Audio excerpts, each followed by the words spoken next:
Okay, so I guess alam na naman natin kung paano kunin si resultant, no? Summation forces. Okay. Summation lang forces ng horizontal sa resultant tsaka components. So, Rx natin is equal lang naman sa summation ng horizontal, which is going to be 500 cosine 60 tapos plus 300 newtons. Hindi ko nasulat sa newtons. Rx natin is 550 newtons.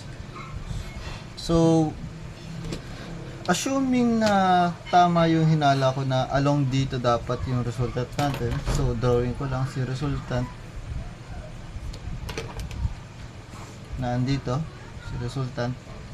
Tapos,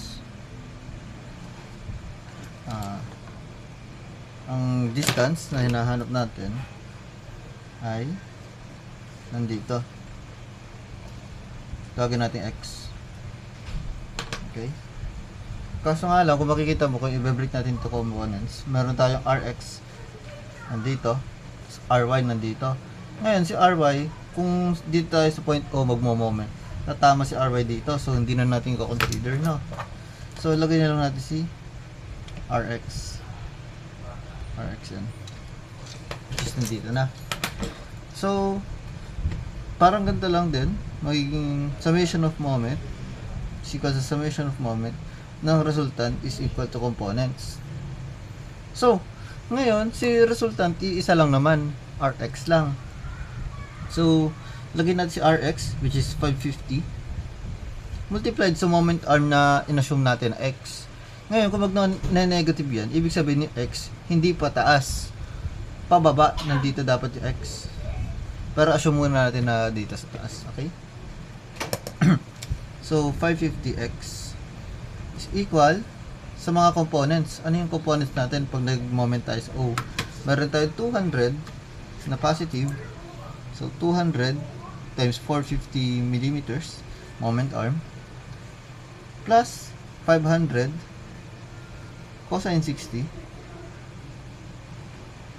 moment arm na 400 plus 300 700. Okay? Yung y component na hindi na rin natin ko-consider since babangga dito ng point O, sasagasaanan. Okay, so dito tayo, plus 300 moment arm is ito pala, 400 minus, nakalimutan ko i-include yung oh no, merong applied moment pala dyan, hindi ko nalagay. Hala, sorry wait lang, saan ba yan?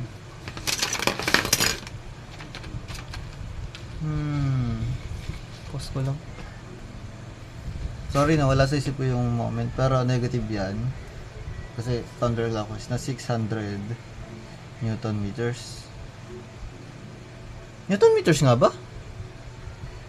Wait, kung Newton meters yan, kailangan pa natin i-convert yan. Oh, baka dito tayo nagkakamali. Wait, I have to check. Okay, so inassume ko kanina na Newton millimeters yan. Ngayon, kung Newton millimeters yan, pa-convert natin. So, 600 Newton meters. Multiply natin sa meter. Sa baba meter para ma-cancel out. Kasi gusto natin siya gawin millimeter. Magiging 1,000 yan. So, 600 times 1,000 ay 600,000. Oh my goodness, ang laki. Kung si-ship solve ko to, tapos 256 na lalabas dito, edi wow sir. Pero, ano, try ko lang.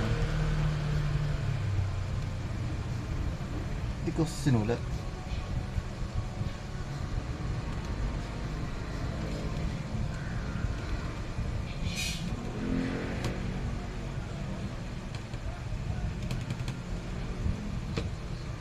Oh, negative. So, I guess Newton millimeter nga yan. So, 600 lang pala. Sorry. So, 600 nga lang. Ang lalabas na X ay 698.909 millimeters.